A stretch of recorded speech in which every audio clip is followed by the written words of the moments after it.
de 250 cycles, et du roseau aromatique 250 cycles, de la casse le poids de 500 cycles, selon le cycle du sanctuaire, et un d'huile d'olive. Et tu en feras de l'huile pour l'onction sainte, un onguent composé selon l'art du parfumeur. Ce sera l'huile de l'onction sainte. Puis tu oindras la tente d'assignation et l'arche du témoignage, la table et tous ses ustensiles, le chandelier et ses ustensiles, et l'autel du parfum, et l'autel des holocaustes et tous ses ustensiles, la cuve et sa base. Ainsi tu les sanctifieras, et ils seront une chose très sainte. Tout ce qui les touchera sera saint. Tu oindras aussi Aaron et ses fils, et les sanctifieras pour m'exercer la prêtrise. Tu parleras aussi aux enfants d'Israël en disant: ce me sera une huile d'onction sainte dans toutes vos générations. On n'en oindra point la chair d'aucun homme, et vous n'en ferez point d'autre de même composition. Elle est sainte, elle vous sera sainte. Quiconque composera un onguent semblable et qui en mettra sur un autre sera retranché de ses pieds. Amen. Amen. Gloire à Dieu. Donc ici, nous avons le livre des Exodes, est un livre écrit par Moïse. Alléluia. Moïse était un Égyptien d'adoption. Hein. Donc il est juif, né de Aram et Jochebed, c'était ses parents. Un descendant de Lévi, alléluia, piatite. Et ce Moïse a grandi, chers frères et sœurs, en Égypte. Il a été hébergé. Il a échappé n'est-ce pas, au jugement de Pharaon, chers frères et sœurs. Et en sorte qu'il a été accueilli par la sœur, la fille de Pharaon, et il aura cette éducation-là, une éducation princière. Mais nous voyons qu'à 40 ans, il a eu à faire de visiter son peuple. Donc il ressentait qu'il était un libérateur, que Dieu voulait l'utiliser, mais il a voulu aller plus vite. Et nous voyons l'erreur qu'il a commise. Il a tué. Quand il a, visitant le peuple, il a trouvé qu'un Égyptien était en train de battre un Hébreu. Qu'est-ce qu'il a fait? Il a pris la défense de l'Hébreu, chers frères et sœurs, en tuant l'Égyptien. Donc son ministère a commencé par un cadavre, à tuer quelqu'un. C'est la même chose en fait, quand nous rentrons précipitamment dans l'appel de Dieu, dans la vocation que Dieu a pour nous, sans laisser le Seigneur nous transformer. Chers frères et sœurs, ce sont les sentiments qui vont dominer, qui vont prédominer. Nous allons favoriser certaines personnes. Nous allons essayer de bâtir quelque chose de la chair, alléluia. Parce qu'en fait, pour servir Dieu, il faut que le Seigneur nous sorte d'abord, alléluia, qu'il nous sorte de la vie de la chair. C'est ce qui va se passer. Quand la chose sera connue, il fuira. Il sortira de l'Égypte. Et le livre d'Exode veut dire tout simplement du grec exodos, qui veut dire sortir. Alléluia. Et je crois qu'il y a un mouvement de l'esprit à travers le monde et les nations qui, n'est-ce pas, qui presse les gens à sortir de tous, déjà du monde, alléluia, à sortir du monde, à sortir de la vie de péché, à sortir, chers frères et sœurs, des organisations, des structures, des dominations, des groupes qui se disent église, mais ne le sont pas du tout, alléluia, pour aller à la rencontre du Seigneur, pour créer ici une relation avec Dieu, chers frères et sœurs. Vous savez, c'est une affaire de relation avec le Seigneur, alléluia. Le Seigneur veut que nous construisions une relation avec lui. Et nous voyons que cet homme, quand il est allé en Égypte, ça a pris 40 ans. Alléluia, 40 ans de souffrance. C'était un prince. Hein. Il avait un avenir prometteur. Il devait être prince d'Égypte, chers frères et sœurs. Mais il se retrouve berger chez les Madianites, chers frères et sœurs. Il avait un sceptre en or. C'était un homme, l'Écriture dit qu'il était puissant en œuvre. Alléluia. Il était puissant en œuvre, instruit sur toute la science égyptienne. Donc c'était un homme instruit. Il avait une bonne éducation. Mes frères, nous avons besoin d'être déprogrammés en fait. Quand le Seigneur nous appelle, même si tu as eu l'éducation princière, ça peut être un handicap. Un handicap pour le ministère, un handicap pour l'œuvre. C'est pourquoi Dieu travaille, chers frères, Dieu doit travailler notre vie, Dieu doit nous isoler. Alléluia. Le désert, c'est la solitude. On va se retrouver seul, chers frères et sœurs, alléluia, pour que notre vie En fait, le Seigneur permet le désert pourquoi? Pour qu'on ne soit pas dépendant des hommes, on ne soit pas dépendant des structures, on ne soit pas dépendant des organisations, chers frères et sœurs, mais qu'on dépende uniquement de lui. On apprenne à compter que sur lui, à s'appuyer que sur lui, sur sa grâce, chers frères et sœurs dans le Seigneur. Alléluia. Moïse a été déprogrammé. Il a fallu qu'on enlève l'orgueil. C'était un homme orgueilleux, chers frères et sœurs. Il a fallu qu'on le débarrasse de tous ces médailles, commandeurs, médailles de la vaillance. Il fallait qu'on déchire ses vêtements de prince, que ses vêtements soient déchirés, chers frères et sœurs. Alléluia, pour revêtir Christ. Hein, le Seigneur ne peut pas nous oindre dans la chair, c'est impossible. Alléluia.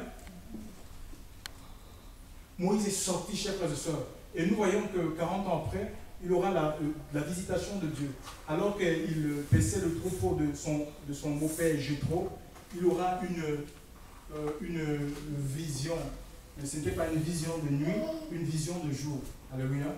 Et la vision est une réalité au milieu du peuple de Dieu. Dans le livre de Joël, il est dit dans les derniers temps, il est dit que Dieu reprendrait son esprit sur toute chair, vos fils et vos filles prophétiseront, vos jeunes gens auront des visions. Donc c'est une réalité. Ce n'est pas des choses qu'on provoque, c'est parce que c'est la présence, c'est l'Esprit de Dieu en nous qui nous donne les visions. Alléluia, ça peut être des visions de jour ou des visions de nuit. Mais là, pour le cas de Moïse, c'était une vision de jour. Il va voir un buisson qui brûlait, mais ce buisson ne consumait pas. C'était un habitué du désert, il avait 40 ans, un homme d'expérience. Il avait l'habitude de voir les buissons brûler, mais consumés. Mais là, le buisson brûle et ça attire les regards. Comment un buisson brûle? Imaginez un peu cette maison, cet hôtel. Il est en train de brûler, mais ça ne consume pas. Tout est normal, mais il y a le feu, ça va attirer. Alléluia. Et l'église, en fait, l'église a perdu ce feu. Alléluia. Le feu de l'esprit. L'église a perdu le sel. C'est pourquoi elle n'attire pas. Les gens préfèrent le monde.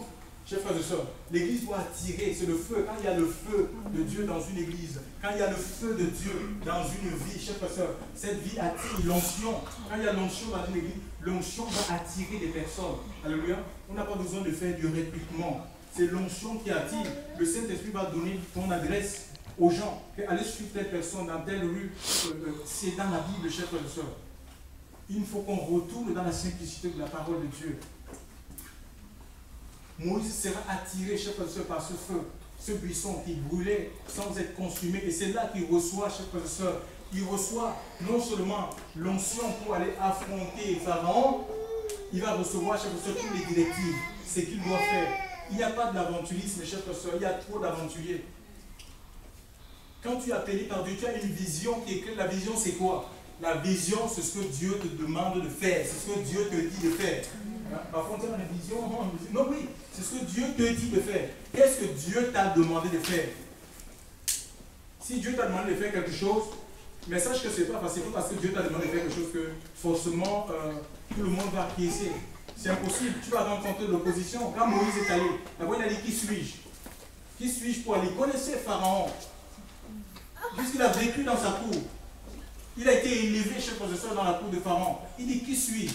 Et pourtant, 40 ans plus tôt, c'est lui qui voulait libérer. Il s'était érigé en libérateur.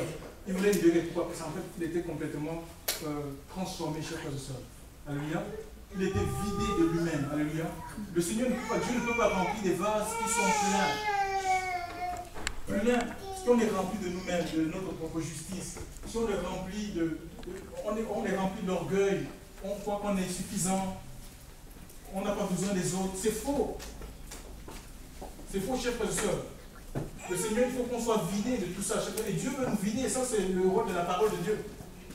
De nous vider de la vie de la chair. Parce que le Seigneur veut nous remplir de quoi? Il veut nous remplir de son onction. Il veut nous remplir de sa force. Alléluia. Il est allé, mais vous comprenez, ici, Pharaon n'a pas abdiqué le même jour quand Moïse s'est présenté à lui en disant que bon, je viens de la part de Dieu, laisse aller mon peuple. Pharaon n'a pas abdiqué. Pharaon dit, mais qui est ce Dieu pour que je laisse mes esclaves partir? Chers frères et sœurs, il a fallu des jugements, il a fallu des plaies. Dieu a utilisé 10 plaies, chers frères et sœurs, pour montrer qu'il est Dieu. La dernière étant la mort de tous les premiers-nés mâles de l'Égypte. Et c'est ça qui va pousser Pharaon, à laisser Israël partir. chers frères et sœurs dans le Seigneur. Israël a sorti de l'Égypte. Ils ont vécu 400 ans, 430 ans précisément, de souffrance, d'esclavage, de résignation, de misère. Chers frères et sœurs, c'est des gens qui travaillaient. Ce n'était pas pour se bâtir un avenir pour les enfants. Non, ils travaillaient pour la gloire de quelqu'un, pour la gloire de Pharaon, ils travaillaient pour l'Égypte. Hein, ils ne jouissaient pas du fruit de leur travail. Et combien de personnes sont comme ça, chers frères et sœurs, qui sont liées par les jeux hasard. Hein. Quand ils ont le salaire directement, ils vont dans les roues de Palabas. C'est comme une chaîne, chers frères et sœurs. Ça peut être le sexe, ça peut être la drogue, chers frères et sœurs. Pour qu'on n'arrive pas à s'en sortir. Pourtant, on a les moyens, ça peut aussi être des problèmes, ça peut être des sorciers dans ta famille. Quand tu as de l'argent, tu t'envoies des problèmes, chers frères et sœurs, et tu ne fais rien. Et tu as l'impression de tourner en rond. Pour Israël, c'était 430 ans, chers frères et sœurs. Je ne sais pas combien de temps ça dure, cet esclavage dans ta vie. Et ce matin, le Seigneur veut te délivrer, chers frères et sœurs. Il a suscité. Je veux même dire qu'il y a ce matin, dans ce lieu, plus que Moïse. Donc, je ne suis pas en train de dire, parce qu'il y a des gens qui me disent, mais qu'est-ce qu'il y a à prendre là? Non, je ne suis pas en train de dire que je suis plus que Moïse. Non, je parle de celui qui est le même hier, aujourd'hui, éternellement.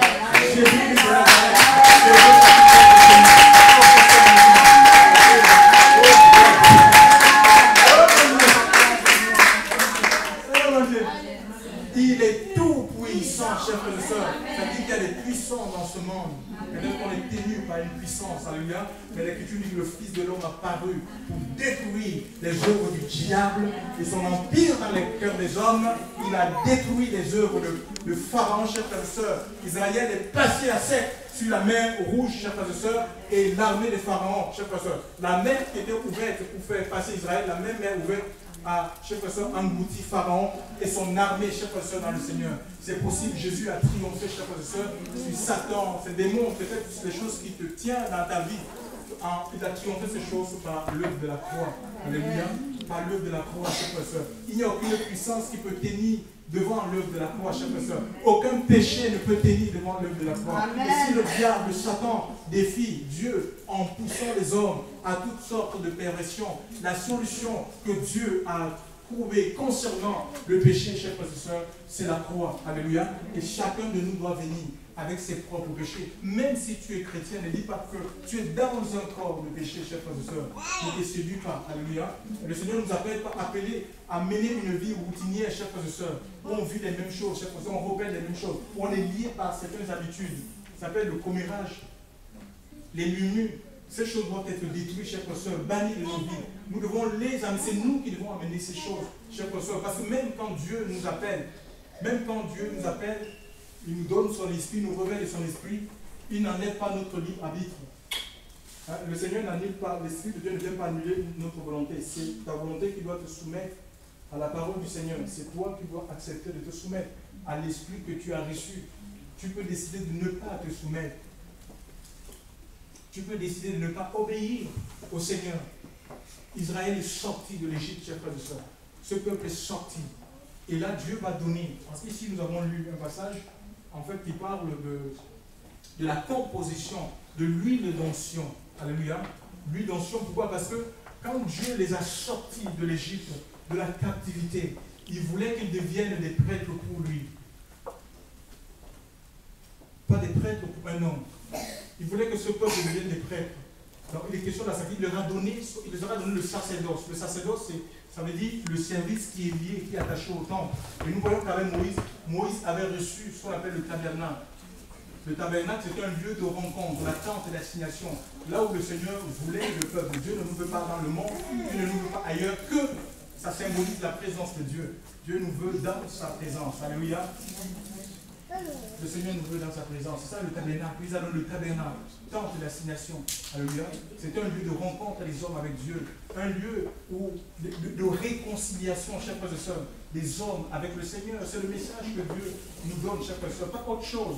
Réconcilier les hommes avec lui, Jésus. 2 Corinthiens chapitre 17, 18, 19 nous dit, Dieu était en Christ, réconciliant le monde avec lui-même, en n'imputant point aux hommes leur péché. Il ne nous a pas donné le ministère de la condamnation, de l'exclusion, chers frères et sœurs, de la peur, mais le ministère de la réconciliation. Alléluia.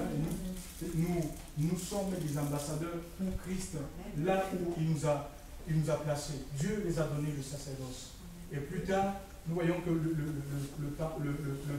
Salomon recevra. Ils ne sont pas restés dans la tente. Après la tente, il y a eu la construction du temple, notamment avec Salomon. C'est David qui a eu ce désir, cette intention de construire à Dieu une maison, parce que lui il vivait dans des palais. Il disait, mais l'arche de Dieu est dans une cabane, et il recevra la visitation d'un prophète, Nathan, qui lui dira, non, tu as été un homme de sang, toute ta jeunesse, voilà, c'est ton fils qui me construira un temple. Ils sont pas restés, après Jésus est arrivé, chers frères et sœurs, alléluia. Donc ils sont passés du tabernacle de Moïse au temple de Salomon. Quand le Seigneur est venu, il voulait les faire passer, de quitter le temple de Salomon. Ben là, certains n'ont pas voulu, parce qu'en fait, chacun avait trouvé son intérêt. C'était le commerce à l'intérieur, ils n'ont pas voulu. Le Seigneur voulait les faire quitter ce temple pour les faire rentrer dans le sanctuaire céleste. Alléluia. Le temple, pour faire Dieu des temples en esprit. Ils n'ont pas voulu, ils ont voulu rester parce que chacun avait son intérêt dans cette histoire. L'esprit des pharisiens, alléluia. Ils n'ont pas voulu, ils sont restés attachés, parce qu'ils étaient attachés à la gloire humaine. La gloire humaine, les vêtements sacerdotaux, chers frères et sœurs, les privilèges qu'ils avaient, c'est des gens qui ne travaillaient pas. Ils vivaient des dîmes et des offrandes du peuple. Ils n'ont pas voulu, chers frères et sœurs, quitter ces privilèges pour devenir des temples en esprit, des temples ambulants. Et c'est ce que le Seigneur veut, chers frères et sœurs, en fait. Il veut faire de nous des temples ambulants. Certains disent, mais comment vous êtes une église? Vous n'avez pas, vous dites que vous êtes, vous croyez en Dieu, vous n'avez pas une église. Mais vous êtes des clandestins? Non, on n'est pas des clandestins, mes amis. On est des pierres vivantes, tout simplement. On est des temples ambulants. On a évolué, en fait. On a évolué, chers frères dans le Seigneur. On est des temples ambulants, alléluia. C'est ce que le Seigneur dit. Nous portons la présence de Dieu en nous. Vous êtes des clandestins, vous n'êtes pas des clandestins? Alléluia. On est des temples ambulants. Donc, et ici, voilà, donc, et nous voyons, donc, voilà, et ici, donc, il est question de la composition, je reviens de la composition de l'huile d'onction. Et nous avons ici 5 ingrédients, si vous avez bien lu, je ne sais pas si tu veux lire le passage.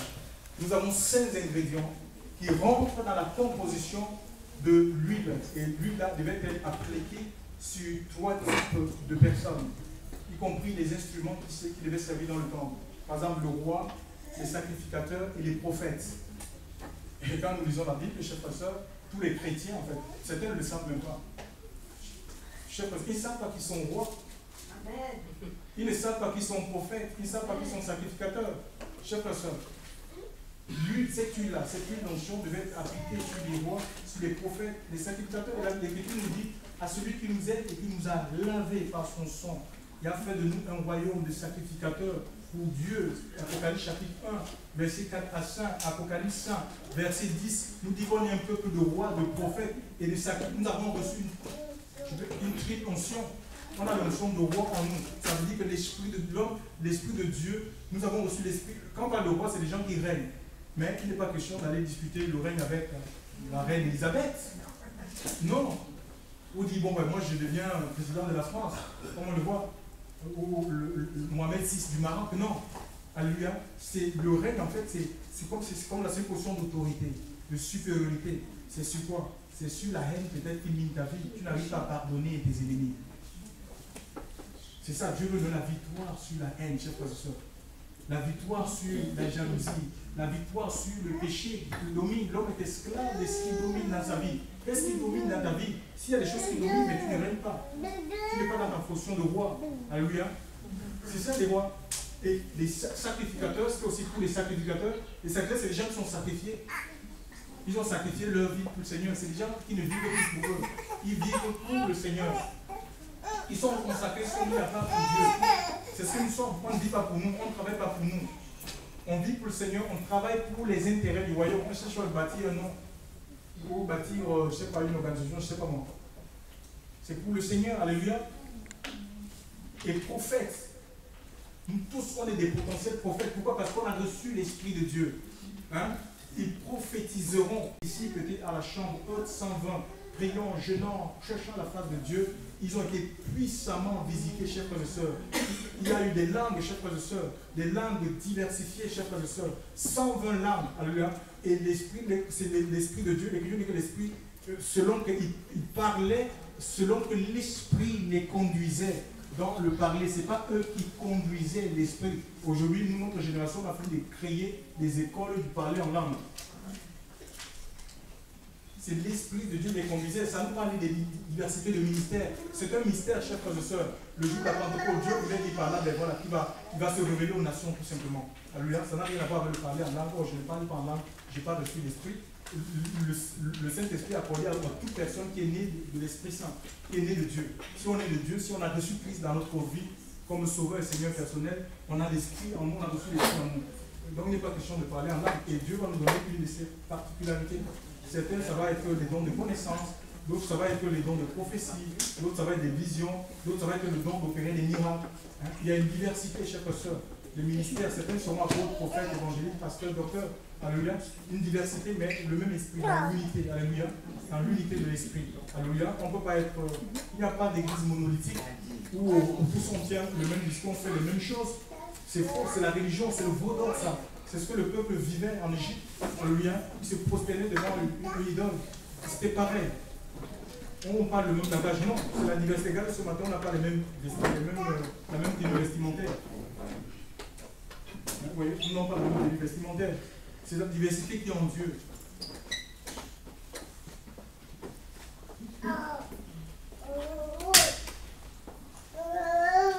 Donc je disais donc qu'on a une triple couronne. Donc ne te vois pas comme quelqu'un qui n'a rien. Oh, je n'ai rien. Non, tu as reçu le Christ, alléluia. Tu es roi, tu es sacrificateur, tu es prophète. Je disais que c'est sur ces trois personnes que cette huile, l'huile d'onction, était appliquée. Écoutez, chère personne, l'huile d'olive n'est pas l'huile d'onction.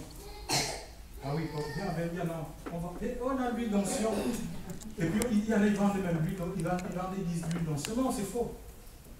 C'est l'huile d'olive. L'huile d'olive, c'était un des ingrédients qui rentrait dans la composition. Nous avons lu, il faut reméditer sur ce passage. L'huile d'olive que tu as chez toi, là, ou que ton pasteur a dans ton bâtiment d'église, ce n'est pas l'huile d'onction, mon ami. C'est l'huile d'olive. On a prié sur moi avec l'huile d'onction. On a prié sur toi avec l'huile d'olive. Oui, c'est biblique. Parce que la Bible dit, Jacques chapitre 5, verset 13-14, quelqu'un parmi vous dans la souffrance, qu'il appelle les anciens, et que les anciens prient pour lui en loignant d'huile. Il n'est pas dit en loignant d'huile d'onction. Et oui, parce que cette huile ne devait pas être, on l'a lu, ne devait pas être reproduite ou appliquée sur un étranger, chers frères et sœurs, sous peine de mort.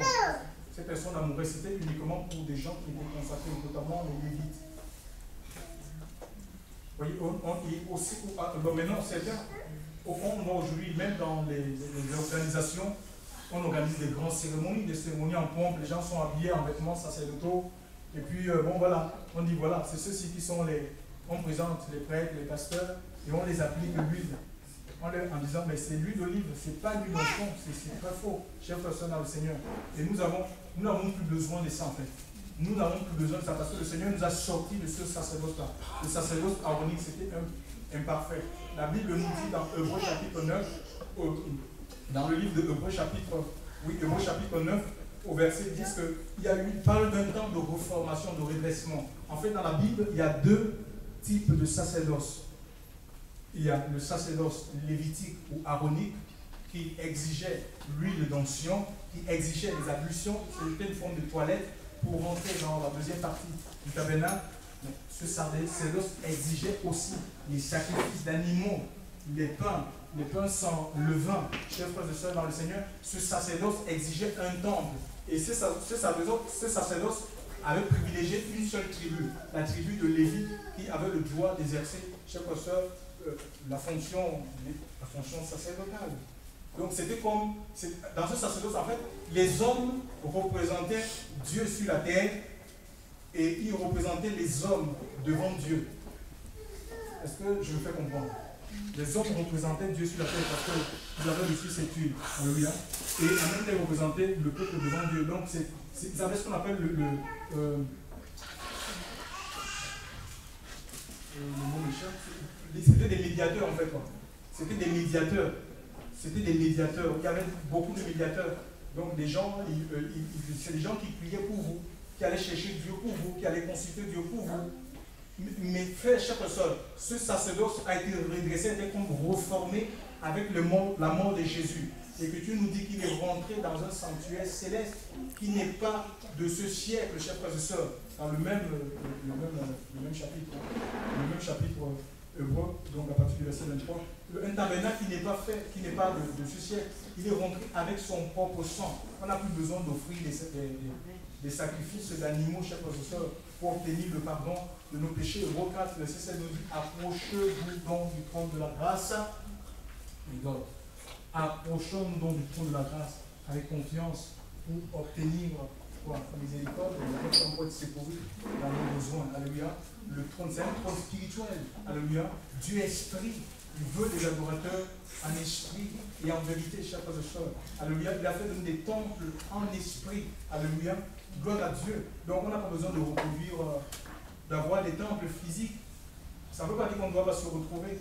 Et moi, je n'ai pas d'église à dire aux gens, ces réunions ne sont pas faites pour dire aux gens, allez dans telle église, allez dans tel bâtiment d'église.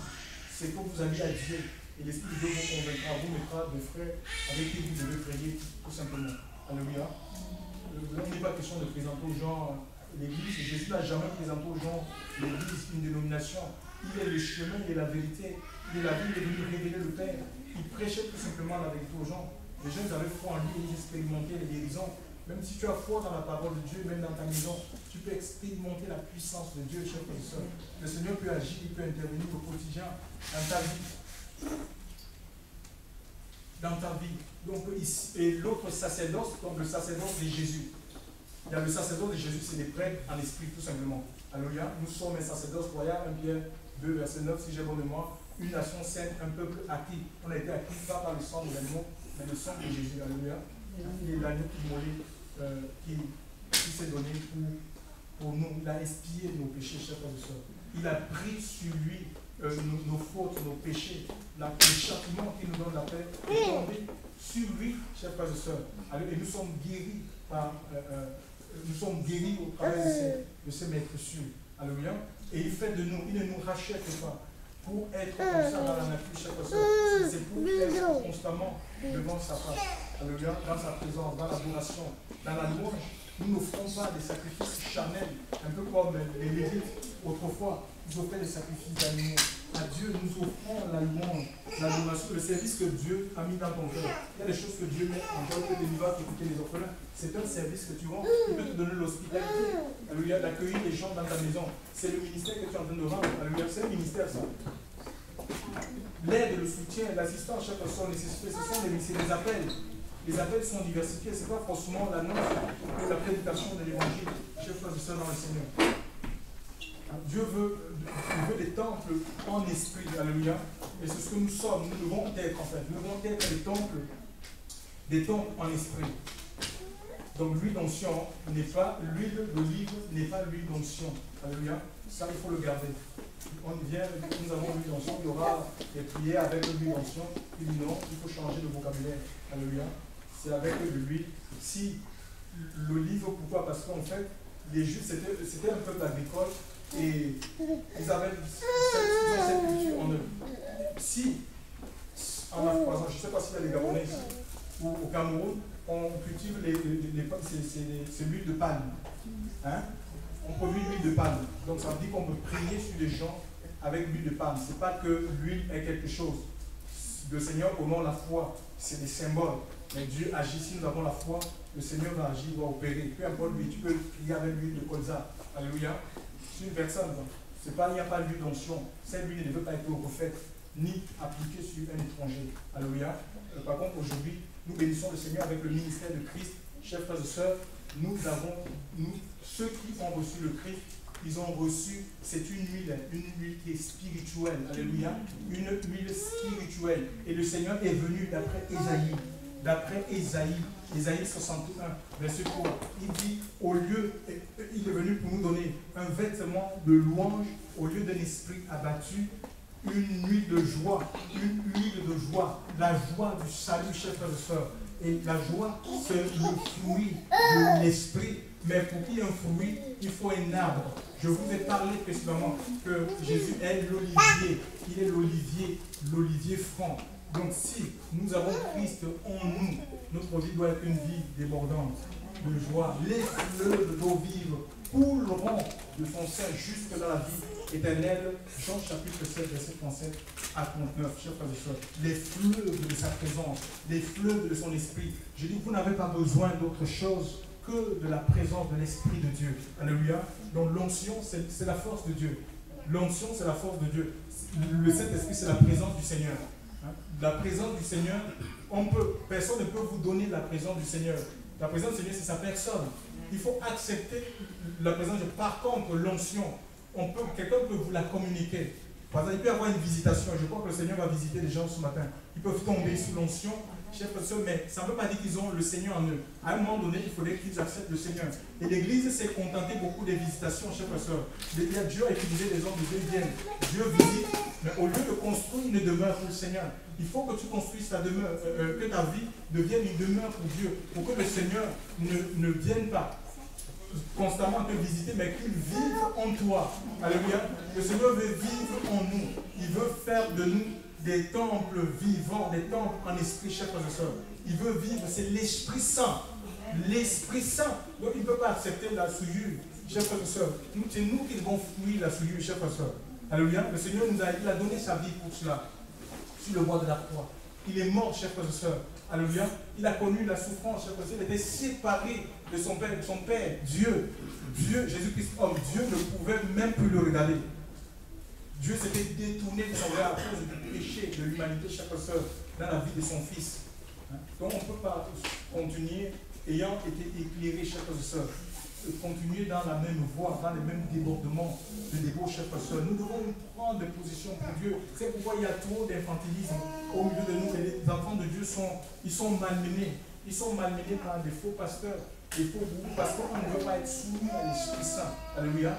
Il faut être soumis à l'Esprit de Dieu. Il faut être l'Esprit de Dieu, c'est aussi le vent. Hein? C'est comme le vent. Il dit que le vent souffle, on entend le bruit. On essaie d'où il vient, le vent, il en est ainsi de tout homme qui est né d'esprit. On ne peut pas maîtriser la direction du vent, chers frères et sœurs. Mais combien ils sont contrôlés? Ils sont contrôlés par les hommes. Si tu ne peux pas être contrôlable, chers frères et sœurs, par un groupe, par une structure, par une organisation, sois à l'écoute de la voix de l'Esprit. Alléluia. Écoute plus l'Esprit de Dieu que les hommes. L'Esprit de Dieu qui parle à ton esprit, qui parle à ton cœur. Parfois, il te parle directement, il te renvoie dans la parole. Écoute le Saint-Esprit, écoute la voix de l'Esprit. Si tu veux grandir, sinon tu seras un nabo spirituel, chers frères et sœurs. Tu seras un nabo, un nain spirituel. Il faut que tu pousses, tu grandisses, chers frères et sœurs. Le christianisme, c'est une naissance. Dieu nous a pas appelés à être comme des enfants. On est heureux de voir nos enfants, ils grandissent et puis prennent les responsabilités. Non papa, ne me lave pas, moi-même je vais me laver. Non papa, ne m'habille pas, laisse moi-même je vais m'habiller. C'est ce que Dieu veut, chers frères et sœurs. C'est une preuve que l'enfant mature. Et nous devons grandir, chers frères et sœurs, être responsables devant Dieu, savoir ce que Dieu attend de nous.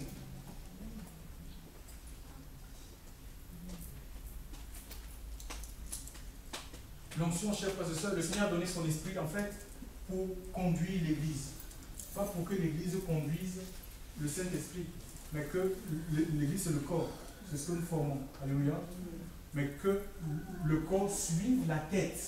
Jésus est la tête, celui qui donne la direction. C'est pas toi. C'est dur, hein? Et on n'aime pas aller, on ne veut pas aller là où le Seigneur veut nous envoyer. Mais c'est là qu'il y a notre bonheur. Alléluia. Parfois, Dieu nous impose des collaborateurs qu'on ne les veut pas. On s'arrête sur leur caractère. Chers frères et sœurs, on ne peut pas travailler seul, c'est impossible. C'est un ensemble, l'Église c'est un ensemble. C'est la diversité dans l'unité. Le Seigneur nous que le Seigneur puisse opérer dans nos cœurs ce matin. La métanoïa à chaque personne, un changement d'esprit, de vision, de pensée. de mentalité, pour qu'on puisse voir comme lui, qu'on puisse penser comme lui, chers frères et sœurs, dans le Seigneur. Il vous conduira dans toute la vérité. L'Esprit de Dieu vous convaincra de péché, de justice, de jugement. C'est Jean 16. Jean 16, 7. Jean 26, c'est Jean qui vous conduira dans toute la vérité. Jean 16, 26. Celui qui convainc les nations de péché. Pourquoi il y a moins de conviction de péché dans nos églises? Il y a plus d'adhésion à des organisations. Les jeunes adhèrent, mais ils vivent leur vie. C'est un changement. Dieu ne nous appelle pas de quitter des organisations religieuses pour en créer d'autres. Le Seigneur veut, il nous appelle à un changement chez les sœurs, à une transformation. On passe de la vie de péché à une vie de sainteté. On passe de la mort à la vie. On passe de la puissance de Satan à la puissance de Dieu. C'est ça dans le Seigneur. Et ça, c'est le Seigneur qui le fait. C'est le Saint-Esprit, c'est le rôle du Saint-Esprit, chers frères. C'est lui qui gouverne l'Église. C'est lui qui doit gouverner ta vie. Et l'onction brise les jougs, chers frères. L'onction de Dieu brise les jougs. Dans quel joug te trouves-tu ce matin? L'onction du Saint-Esprit brise les jougs. Il n'y a pas de joug qui puisse résister devant l'onction du Saint-Esprit. Chers frères et sœurs, le Seigneur est venu pour nous libérer, chers frères et sœurs, pour nous sortir des prisons. C'est son ordre de mission. L'Assemblée, ce n'est pas un fan club. Ce n'est pas un club de petits copains où on est là, voilà, on se fait du bien, entre nous, on est bien entre nous, on pense pareil, on se caresse au sens du poil. Quand on arrive à se caresser au sens du poil, on se critique, on se déchire, on utilise les armes que Dieu nous a données. Au lieu de les utiliser pour combattre Satan, chers frères et sœurs, on retourne les armes contre nous-mêmes. Entre nous, on se tue. L'Église, le Seigneur a tout donné à l'Église, chers frères et sœurs. L'Église, c'est une armée, chers frères et sœurs. C'est une armée, elle est forte. Parce qu'elle est forte. Si le Seigneur a son sein, le Seigneur lui a donné tous les dons, les ministères, chers frères et sœurs. Ce sont des armes, c'est des outils un peu comme les armées dans le monde. Ils ont différentes armes. Certains, ils ont les chars, certains, je ne sais pas, ils ont les kalachnikovs. Le Seigneur a équipé son Église, alléluia. Mais l'Église, elle est sans force, elle est retenue, enfermée, elle est prisonnière d'elle-même. Elle n'arrive pas à rentrer dans la paix, elle n'arrive pas à rentrer dans la vocation. Le Seigneur veut que nous sortions, chers frères et sœurs. Qu'on sorte des structures, qu'on sorte des dénominations, qu'on sorte, c'est pas notre façon de penser, de voir et qu'on le suive lui. Alléluia, on doit être à sa suite. Alléluia, il est le chemin, il est la vérité, il est la vie. Et nul ne va au Père, que par nous. Il n'y a de salut, chers frères et sœurs, en aucun autre. Il n'y a de salut en aucun autre. Il n'y a de guérison en aucun autre. Il n'y a de délivrance en aucun autre. Vous savez, on a transformé certains hommes de Dieu en marabouts. Comme ils ont vu comment le Seigneur les utilise par les impositions de main. Chers frères, alors ils courent vers ces personnes pour recevoir les impositions de main. Mais Dieu, chers frères, Dieu, il est Dieu, il est riche, il est puissant. Dieu ne peut pas, il n'y a pas de technique qui tienne, chers frères, pour guérir les gens, pour visiter. Il peut utiliser des mains, tout comme il peut se passer des mains. Chers frères, il honore la foi, tout simplement. Et ce n'est pas les hommes qui guérissent, c'est lui qui guérit. Alléluia. Et beaucoup sont devenus des marabouts, chers frères, dans le Seigneur. Beaucoup d'hommes de Dieu ont été transformés en marabouts. Alléluia. Le Seigneur agit, il fait ce qu'il veut, il est Dieu, il est dans le ciel. Alléluia. Il peut utiliser qui il veut. Tout comme peut se passer des hommes, chers frères, pour agir, pour se manifester, pour se glorifier dans un cœur, dans une vie. Il n'a pas changé, chers frères. Nous devons réaliser la position que nous avons dans le Christ. Chers frères, si nous ne connaissons pas notre position, nous serons malmenés. Nous serons malmenés, chers frères, nous serons emportés à tout vent. Hein? Tu es roi, tu as compris ce matin que tu es roi. Si tu as reçu le Christ, tu es roi, tu es sacrificateur. Alléluia. Tu es prophète de Dieu. Ce n'est pas d'orgueil, c'est biblique, chers frères. C'est ce que Dieu a fait de nous. Tu n'as pas besoin d'un temple physique. Alléluia, parce que Dieu est esprit. On ne peut pas le renfermer dans un bâtiment. On ne peut pas renfermer Dieu dans une fédération. On ne peut pas renfermer Dieu dans un mode de fonctionnement. Et c'est comme ça que Dieu est. Pliez-vous à ça. Non. Il est esprit. Alléluia. Et nous devons agir par conviction. Et ça, c'est l'Esprit Saint qui nous donne des convictions dans nos cœurs. Nous devons être un peuple de conviction, chers frères et sœurs. Alléluia. Parce que ce qui n'est pas le produit d'une conviction, c'est péché. Tu ne dois pas agir contre ton cœur. Pour plaire aux gens. Si tu n'es pas d'accord avec, il faut le dire. Je vois les choses autrement, accorde-moi le temps de prier. Alléluia. Mais tellement les sentiments, on est dominé par les sentiments. Nous allons rentrer dans la vision de Dieu, le projet que Dieu a pour chacun de nous. À lui soit toute la gloire. Alléluia.